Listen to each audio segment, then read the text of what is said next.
Tá sa vraj bála, že Štefan svoje vyhrážky naozaj naplní. V strachu o život preto na vlastného manžela zavolala políciu. Muži zákona mu obmedzili osobnú slobodu a Štefan skončil v cele policajného zaistenia. V prípade dokázania viny hrozí mužovi trest odňatia slobody od 6 mesiacov až na 3 roky.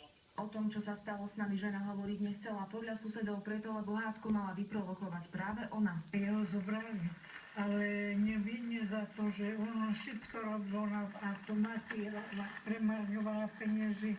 Nogi emocne. Všetko sa nestoja. Ona skôr je taká. Mal podmienku, rýpala do neho. Štefan sa spoza mreží tak skoro nedostane. Sudca rozhodol o jeho väzobnom stíhaní. Okresný súd Humenného dnes obvineného do väzby kvôli dôvodnej obave, že bude pokračovať v páchaní trestnej činnosti. Jo, všetko stoja. Ten taký dobrý, pomáhal dreva, všetko nám rezal. Každému pomáhal, bardzo dobrý je. Zostav Čína, Jana Veľasová, televízia Joj. Kontroverzný konvoj s humanitárnou pomocou z Ruska sa po dlhých dňoch čakania opäť pohol. A dnes po obede začali ukrajinskí colníci odbavovať prvé nákladiaky smerujúce na Ukrajinu. Krátko predtým hovorca ukrajinskej armády vyhlásil, že vojaci sa nedaleko Luhanska zmocnili 2 ruských obrnených transportérov.